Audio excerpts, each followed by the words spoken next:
mga ka-DIY, for today's video mga ka-DIY ay i-share ko kung paano gumawa ng Calandios oil. Paano ba namin binubuo, paano nabubuo ang Calandios oil. I-share ko dito sa video step by step kung paano siya gawin.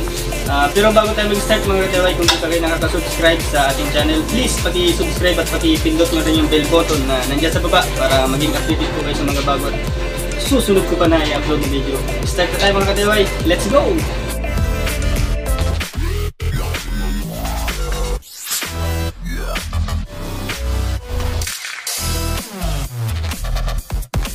Gagawin mga ka-DIY ay yung chamber ng Calandios oil. Ito yung pinaka puso ng Calandios oil. Dito lumalabas yung apoy niya. Nandito yung pinaka niya. Ang sukat nitong tubo na GI 5, itong gagamitin natin na tubo. Schedule 40 siya, ito yung makapal. Kukuha tayo ng 9 cm, 9 cm yung pinaka niya, pinakasukat. 9 cm na GI 5. Schedule 40 na D4 ang size nito.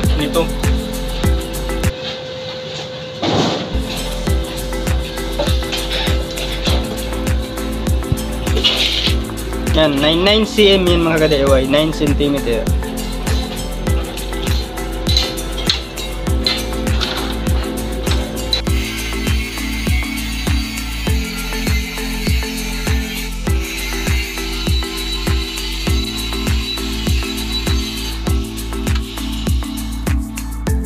Pagkatapos natin magputol ito mga ka-DIY, naputulan natin itong GI 5 na D4 na schedule 40 na ang haba niya ay 9 cm, 9 cm.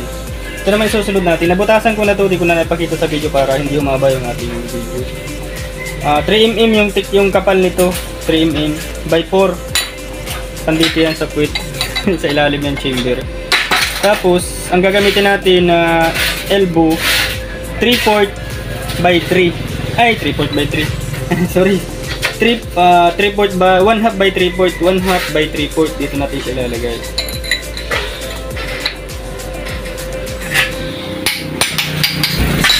I-welding naman natin dito yan. Tapos, yung pinaka-corner naman niya, dito siya nakalagay. Ang sukat nito, 3/4 by 3. 3/4 yung sukat niya, by 3 naman yung haba niya. Dito siya nakalagay. Tapos yung end cap niya, 3/4 na end cap. Mamaya na natin ito bubutasan. Papakita ko lang sa inyo yung sample. Tapos dito naman ito nakalagay. Ito na, i-welding natin ito. Okay.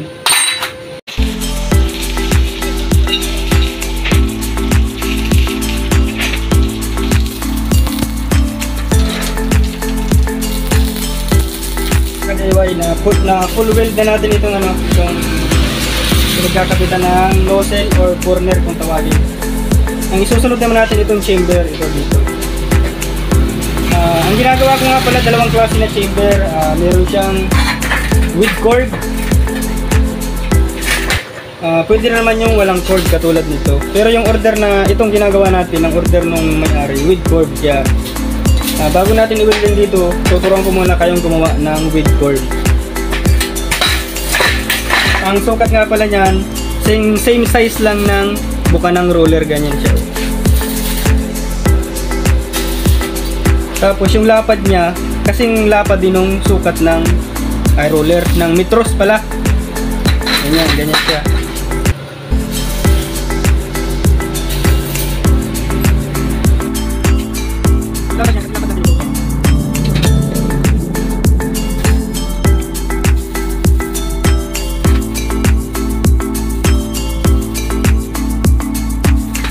Tingin na natin, yan, may mga tanda na siya.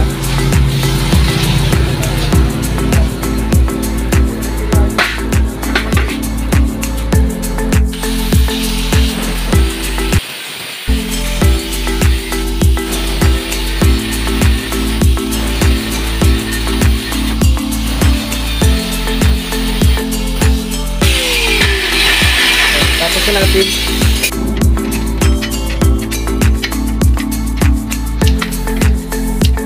Thank you.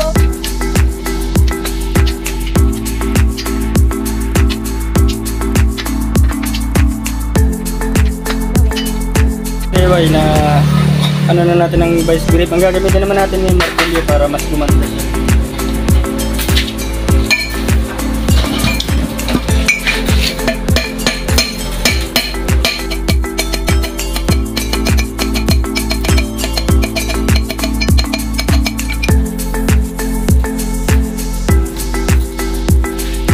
na boss, na isalpak na natin mga boss.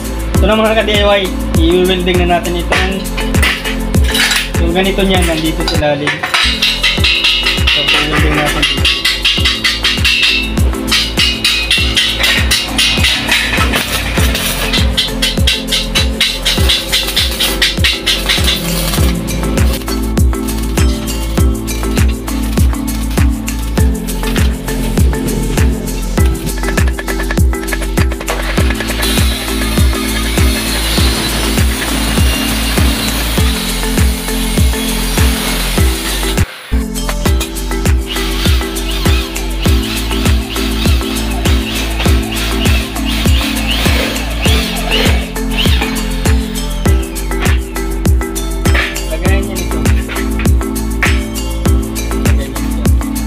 Ito yung sa blower. Pero gagawa pa tayo nito, papakita ko sa inyo paano gumawa nito para may idea tayo. Yung gagamitin natin ito, coupling na 3/4. Sa hindi nakakaalam itong coupling, may thread dito sa loob. Makat naman tayo ng 1/2, papasok natin dito 1/2 na GI pipe na nasa 2 inches ang haba.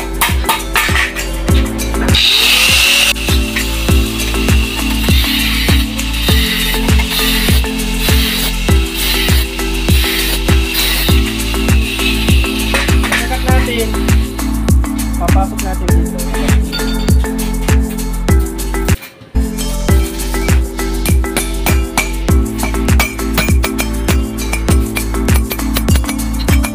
Ayan, tapos i-weld natin. I-weld ko pala, hindi natin.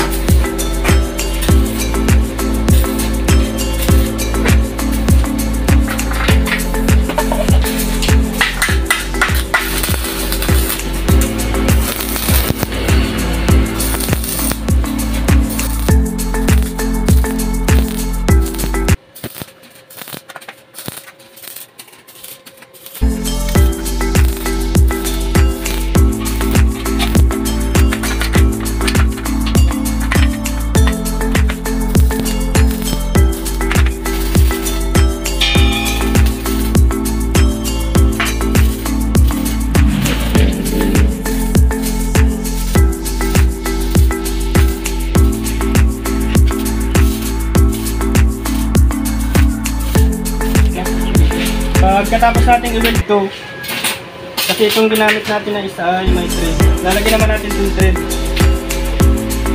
Wala kasi tayong pang-ipit na sira yung ating gato. Kaya para malagyan natin ng thread, i-welding natin para na umikot.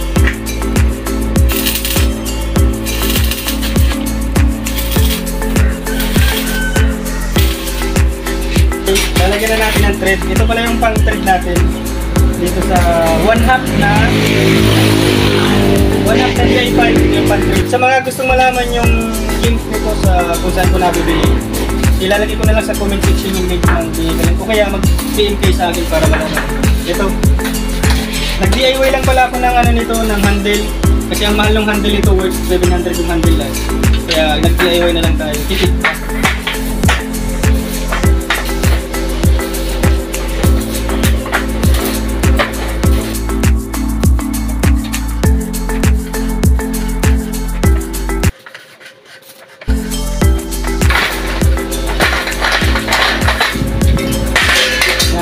Nalagyan na natin ang thread.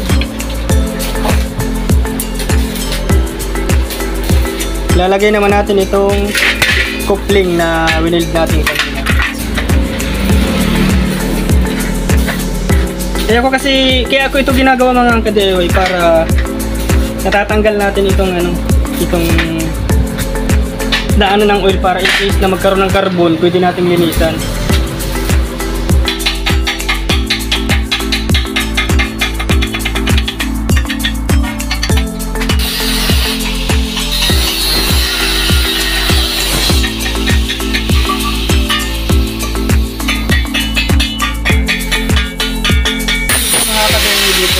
Ganyan siya.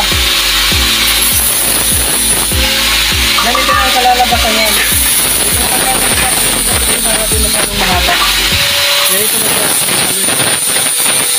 Pero hindi siya pantay. yung kapatid natin, baka sabihin tangkay.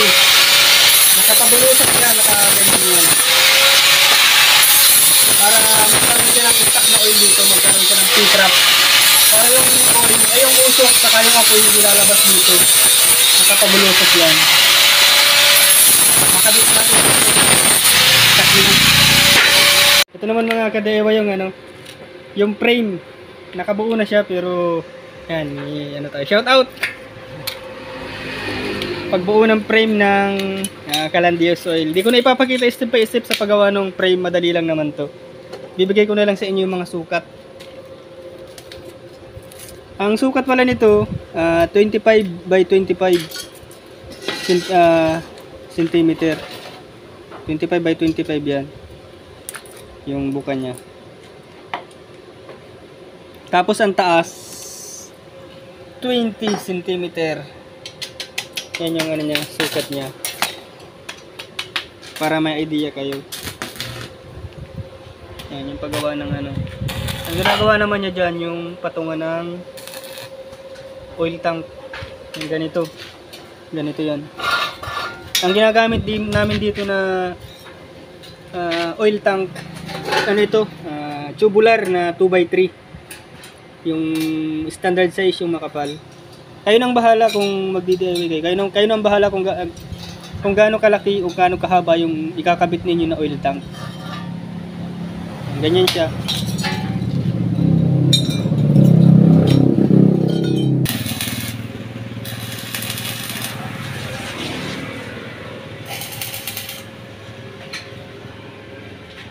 Ito mga ka-DIY, ganito ako pag naglalagay nitong ano para di na mahirapan. Kinakabitan ko nito sa yan. Sakto na yan. Susukatin para maging equal yung ano nila, yung gilid.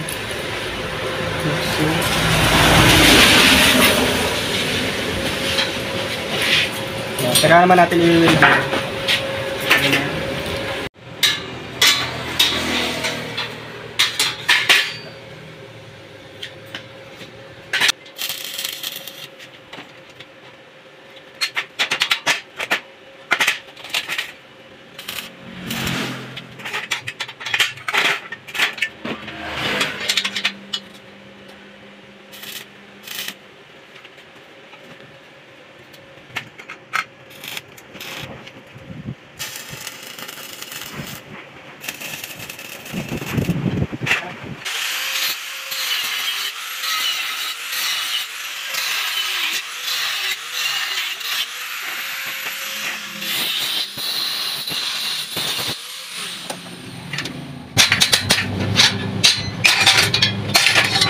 Tara! Ito na mga kadewa yung kalalabasan yan. Ito, yan. Lagayan niya ng controller. Tapos dito naman sa ilalim yung blower. Ito yung oil tank. Natatanggal din yan. Tapos kakabitan na lang natin ito ng takip. So, ganyan ang kalalabasan yan, yun ang design niya.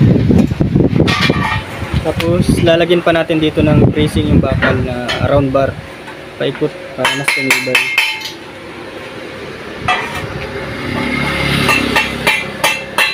Update ko kayo mga ka-DIY pag napinturahan na ito para makita ninyo yung ano niya, yung design saka yung forma niya pag may pintura na.